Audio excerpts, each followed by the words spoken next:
आपल्यासोबत भाजपचे प्रदेशाध्यक्ष चंद्रशेखर बावनकुळे आहेत. आपण त्यांच्याशी बातचीत करूयात.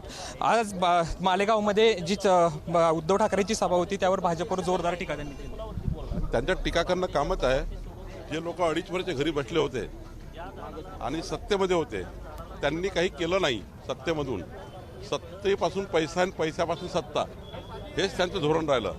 आणि आता फेसबुक लाईव्ह संपले, आता कोणी विचारत नाही. मुख्यमंत्री पद गेल्यामुळं फर्स्टेड झाले आहे आणि त्यामुळे त्यांचं एकच काम आहे भाजपवर टीका करणे. आणि शेवटी या टीकेत काही होणार नाही. एकच होणार आहे की महाराष्ट्रामध्ये 48 लोकसभा आम्ही जिंकणार आहोत.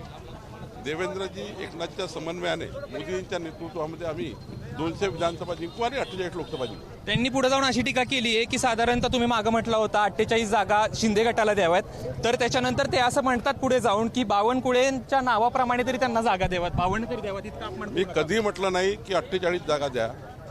मी हे म्हटलं होतं की महाराष्ट्रामध्ये भाजप सेना युतीच्या संपूर्ण आम्ही एकत्र लढू आणि एकत्र लढून शिंदेजी, देवेंद्रजी आणि आमचे नेतृत्व जे काही ठरवेल त्याप्रमाणे एकत्रित आम्ही लढू आणि 200 जागा जिंकू.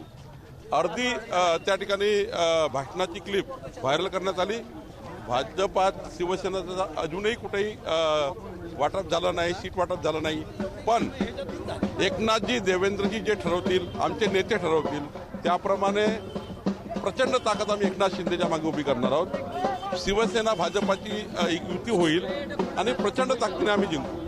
पुढे जाऊन ते असं देखील म्हणतात की भ्रष्ट लोकांना भाजप त्यांच्यासोबत घेते, भाजपने आपलं नाव बदलावं आणि सरळ सांगावं की भ्रष्टाचार भारतीय भ्रष्ट पार्टी असं करावं. उद्धव ठाकरेंनी भ्रष्टाचाराबद्दल बोलू नये.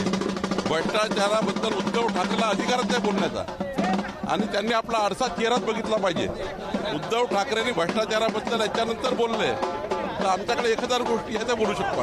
अजित पवार असं म्हणतात की महाराष्ट्र गतिमान, निर्णय वेगवान, महाराष्ट्र गतिमान असं म्हणतात ते, तर ते पुढे जाऊन असं म्हणतात बोडक्याचा महाराष्ट्र गतिमान. पाहिलं ना आज बघितलं. मी बारामती फिरलो, मी फिरतोय इथे. शेवटी देवेंद्रजी एकनाथच्या सरकारची टाचणीभरी बरोबरी महाविकास आघाडीचं सरकार करू शकलं नाही. मागच्याही 5 वर्षात देवेंद्रजीच्या नेतृत्वात आणि माननीय मोदींच्या नेतृत्वात जे कामं झाले, आज जे पश्चिम महाराष्ट्र दिसतोय तुम्हाला, इथं संपूर्ण विकास केंद्र आणि राज्य सरकारने केला आहे.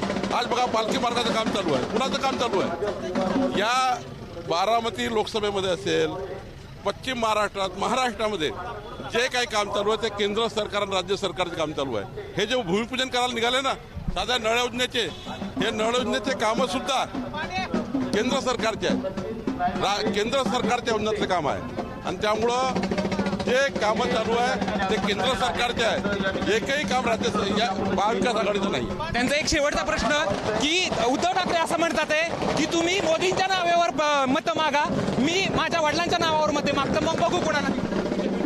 ते इंटरनॅशनल नेते झाले आहे. जनता ठरवेल ना. मोदीची बरोबरी करायला निघाले आहे. टाचणीवरही बरोबरी करू शकतात का?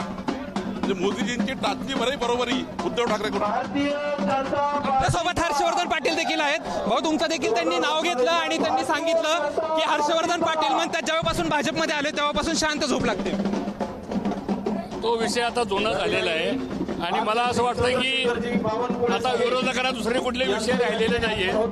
त्यामुळं आता लोकांचं मत काय आहे हे जवळजवळ निश्चित झालेलं आहे आणि महाराष्ट्रामध्ये शिंदे आणि फडणवीस सरकार हे मजबूतीने त्या ठिकाणी काम करत आहे. आणि आता तर हे होते हर्षवर्धन पाटील आणि चंद्रशेखर बावनकुळे ज्यांनी सांगितलं की उद्धव ठाकरे हे इंटरनॅशनल पुढारी झालेला आहे. त्यामुळं आगामी काळात निवडणुका झाल्यानंतरच कळेल की नेमकं यश कुणाला मिळते. कॅमेरामॅन राजेश बिडकर सह जयदीप भगत, एबीपी माझा, इंदापूर. एबीपी माझा, उघडा डोळे बघा नीट.